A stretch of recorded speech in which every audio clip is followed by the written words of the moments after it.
Welcome to UBD blogging tips. বিসমিল্লাহির রহমানির রহিম। ইসলামী মানে হোসেন আল্লাহর রহমানির রহিম রহমতুল আলম। আমার ব্লগে অনেক বাংলাদেশি ভাই ব্রাদারদের কোয়েশন বা আপাদের কোয়েশন যে আমি আমার বাচ্চাকে কি করে পর্তুগালের স্কুলে ভর্তি করাতে পারবো।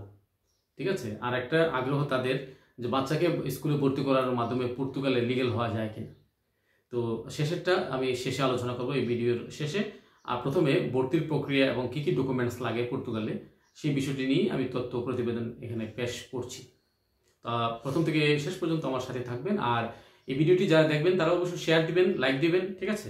আর আপনাদের কাছে আমার অনুরোধ, আপনারা চ্যানেলটি সাবস্ক্রাইব করবেন এবং ফেসবুকে দেখে থাকলে ফলো করবেন। ধন্যবাদ।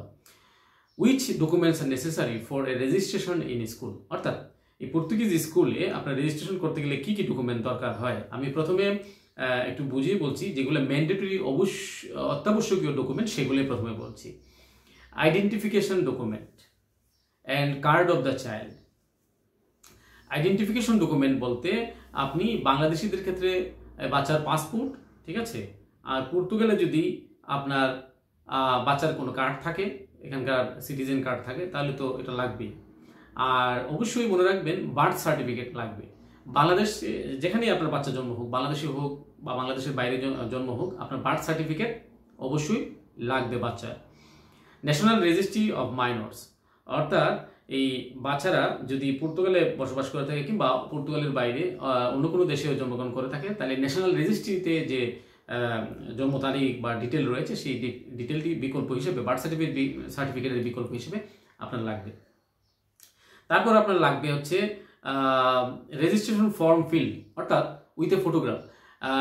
যে স্কুলে ভর্তি হবেন সেই স্কুলের রেজিস্ট্রেশন ফর্মটি ফিল আপ করতে হবে পুঙ্খানুপুঙ্খভাবে, নাম, ঠিকানা, প্যারেন্টস, বাবা মায়ের নাম, জন্ম তারিখ, ঠিকানা, ফোন নাম্বার, ইমেল অ্যাড্রেস ইত্যাদি দিয়ে, ঠিক আছে। আর বাচ্চার ছবি লাগবে। আর এই ফর্মটি আপনি কালেকশন করতে হবে যে স্কুলে ভর্তি হবেন সেই স্কুল থেকে পর্তুগালে। আর এবার আসেন থার্ড আরেকটি অপশন হচ্ছে ভ্যাকসিনেশন বুক। বাচ্চার টিকাদানের বই পর্তুগালে হয়ে থাকলে পর্তুগালের পাবেন, কিংবা বাংলাদেশে হলে বাংলাদেশে ভ্যাকসিন যে আপনি প্রদান করেছেন সেগুলোর রেকর্ড বই লাগবে। মনে রাখবেন এই ভিডিওটি অত্যন্ত গুরুত্বপূর্ণ হতে চলেছে যারা পর্তুগালের আপনার বাচ্চাদের স্কুলে ভর্তি করবেন। ভ্যাকসিনেশন বই এটা লাগবে, বাংলাদেশের টিকাদানের বই থাকে যেটা, ওটা, ঠিক আছে। এরপরে আরেকটা ভ্যাকসিন আছে, সেটা হচ্ছে কোভিডের ভ্যাকসিন, সেটাও কিন্তু আপনার A to Z ভ্যাকসিন যা যা দিবেন তার বই লাগবে। হেলথ সেন্টার কার্ড এটা লাগবে, যদি না থাকে আপনার কালেকশন করে নেবেন। তারপরে copy of the health subsystem, copy of the document from the health subsystem. পর্তুগালের জন্য সেটা হচ্ছে SNS, আমরা SNS নাম্বার বা SNS সার্টিফিকেট বলি, যেটা সেন্ট্রাল সাউথে পর্তুগালের, সেখান থেকে এটা কালেকশন করতে হয়। না করে থাকলে অবশ্যই আপনারা এটা করে নেবেন বাচ্চা স্কুলে ভর্তির আগে। এরপরে আরও কি কি লাগবে আমি একটু এখান থেকে ব্রিফ করে রাখছি। সেটা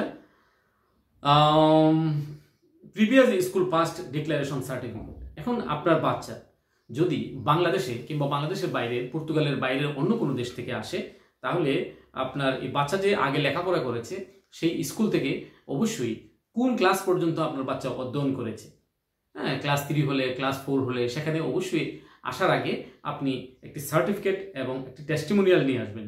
ওইখানকার পাস সার্টিফিকেট, ওই প্রোগ্রাম বা ওই ক্লাসের পাস সার্টিফিকেট, প্লাস হচ্ছে একটা টেস্টিমোনিয়াল বা ট্রান্সফার সার্টিফিকেট নিয়ে আসে, অনেকে যেটাকে আমরা বলি, হ্যাঁ, TC বলি সংক্ষেপে। আমরা যেটা জানি, আমরা আগে স্কুলের কথার ক্ষেত্রে বলতাম যে TC, ট্রান্সফার সার্টিফিকেট, এটা নিয়ে আসবেন যে আমি অন্য কোথাও ভর্তি করবো। তাহলে কলেজের প্রিন্সিপাল বা কলেজের হেড টিচার আপনার বাচ্চার জন্য ওটা তৈরি করে দেবে।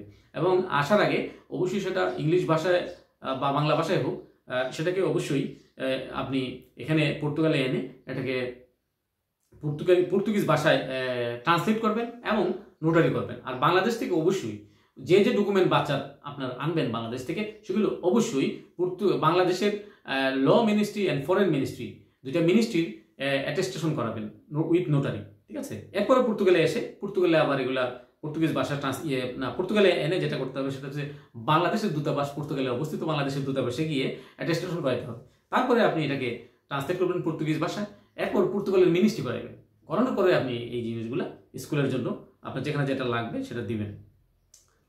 অ্যাডমিশন, তারপর বাকি কথা আমি বলেই ফেলেছি। এখানে আর আর হচ্ছে একটি তথ্য দিয়ে রাখি, সেটা হচ্ছে এনরোলমেন্ট কবে থেকে স্কুলে শুরু হয়। আর সেটা প্রতি বছরের 15 এপ্রিল থেকে শুরু হয় এবং চলতে থাকে 15 জুন পর্যন্ত। 15ই এপ্রিল থেকে 15ই জুন পর্যন্ত এই আপনার এই যে রেজিস্ট্রেশনের প্রক্রিয়াটা চলতে থাকে। School starts in the beginning of the September each year, অর্থাৎ স্কুলের ক্লাস কবে শুরু হয়, যদি আপনার সেটা প্রশ্ন হয়ে থাকে, উত্তর হচ্ছে প্রতি বছরের সেপ্টেম্বর মাস থেকে আপনার স্কুলের ক্লাস শুরু হয়। এবার আরো কিছু তথ্য আপনাদেরকে দিব আমি, সেটা হচ্ছে কোন এজে এই যে first year of the primary স্কুলের বাচ্চারা ভর্তি হয়। Registration in the first year of the primary school is mandatory for children that complete 6 years old।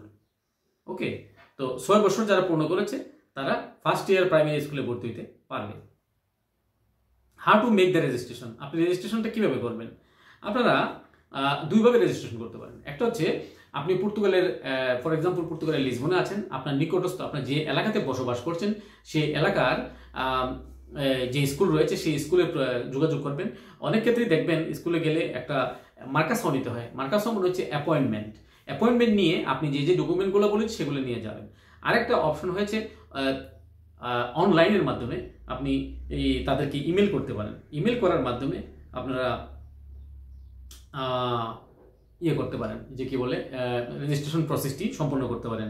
R private ক্ষেত্রে যদি প্রাইভেট কোনো স্কুল হয় তারা রেজিস্ট্রেশন বাবদ একটি ফি নিতে পারে, সেটা পেমেন্ট করবেন। আর মাসে মাসে যদি টাকা দিতে হয় সেটা একটা মিনিমাম লামসাম দিতে হয়। আরেকটা বিষয় বলে রাখি, বাচ্চাদেরকে যে দুপুরে লাঞ্চ করায়, যেটা লাঞ্চ করানোর জন্য একটা মাসিক ভিত্তিতে একটা পে করতে হয়, ইউনিট দিতে হয়, মানে আপনার বাচ্চাকে খাওয়াবে, তারা এই খাওয়ানোর টাকা দিতে হবে। আরেকটা বিষয় এখানে বলে রাখি, আপনি যে ঠিকানায় থাকেন পর্তুগালে, যেখানে বসবাস করেন সেখানকার জন্য একটা জুনতা সার্টিফিকেট আপনি দিতে হতে পারে। অথবা আপনি জুনতা সার্টিফিকেট যদি আপনার দিতে অসুবিধা হয়, পর্তুগালে যদি আপনার অবশ্যই আপনার ফাইন্যান্স নাম্বার থাকবে, সেই ফাইন্যান্স পোর্টালে যেয়ে আপনি কম্প্রোবাতিবু ফ্রম ফাইন্যান্স, অর্থাৎ কম্প্রোবাতিবু সার্টিদাও একটা সার্টিফিকেট নিতে পারেন ফাইন্যান্স থেকে। এটা বিনামূল্যেই নেওয়া যায়, সেটা একটা প্রক্রিয়া আছে, আমি অন্য একটা ভিডিওতে দেখাবো, বা আপনারা অন্যান্য ভিডিও ইউটিউবে রয়েছে সেগুলো সার্চ করলে আপনারা নিজেই ওই কম্প্রোবাতিবু from the finance office website থেকে আপনারা ইউজার আইডি পাসওয়ার্ড দিয়ে আপনারা নিতে পারবেন, ঠিক আছে, ওইখান থেকে। আর গার্ডিয়ানের পাসপোর্ট এবং আইডি লাগে, অ্যাপয়েন্টমেন্ট নিয়ে আপনারা বাচ্চা স্কুলে সম্মত ভর্তি করাতে পারবেন আশা করি ইনশাল্লাহ। এখন বলা হচ্ছে যে which school should I register my Son or daughter, আমার এই মেয়ে বা ছেলেকে কোন স্কুলে আমি ভর্তি করবো। এখন দেখেন, in the registration act the educational responsible or student when is any age of students should indicate by preference order up to 5 teaching and education institutions whose attendance is desired. According to the law, by law in Portugal, every children has right to access in education. আমি এটা পর্তুগালের আইন অনুযায়ী বললাম আর কি। ইউনেস্কোর আইন আছে না, যে বাচ্চাদেরকে শিক্ষার অধিকার দেওয়া আছে, তাদের যে কোনো মানে তাদের বয়সে একটা সার্টেন এজে যে কোনো স্কুলেই ভর্তি নিতে বাধ্য তাদেরকে। তাহলে এটার জন্য যে প্রক্রিয়া আছে সেগুলো আপনাকে মেনে আগাইতে হবে। যদি can A registration B refused? হ্যাঁ, এখন একটা গুরুত্বপূর্ণ প্রশ্ন, আপনার বাচ্চার রেজিস্ট্রেশনটি কি রিফিউজ করে দিতে পারে কিনা আপনার স্কুল কর্তৃপক্ষ। In the school of your residence area, no registration can be refused since it is inserted in the compulsory education unless all the vacancies are filled. In case the school will forward the student to another school of the area, and ultimately it is the responsibility to find a solution. Okay, so ultimately যদি আপনার নিকটের যে স্কুলে আপনি আবেদন করেছেন সেই স্কুলে আপনার ভর্তি প্রক্রিয়াটা সম্পন্ন না করে, তাহলে তারা সাজেস্ট করবে আপনি আরেকটি স্কুলে যান। তারা কখনোই বলবেন না আপনার ছেলেকে আমি স্কুলে ভর্তি করবো না বা এ লেভেল ভর্তি করা যাবে না, বিষয়টা এরকম নয়। তো যারা প্রথম থেকে শেষ পর্যন্ত বাচ্চা স্কুলে ভর্তির জন্য এই ভিডিওটি দেখলেন তাদেরকে ধন্যবাদ। আরেকটি কথা আমি বলছিলাম যে আমি উত্তর দেব, আপনার বাচ্চা আপনার সন্তানকে স্কুলে ভর্তি করার পরে আপনার স্কুল কর্তৃপক্ষ যদি কোনো ডকুমেন্ট অবশ্যই প্রদান করবে তাদেরকে, তারপরে বাচ্চার ডকুমেন্ট সহ আপনারা ইমিগ্রেশন লয়ারের সাথে যোগাযোগ করবেন পর্তুগালে।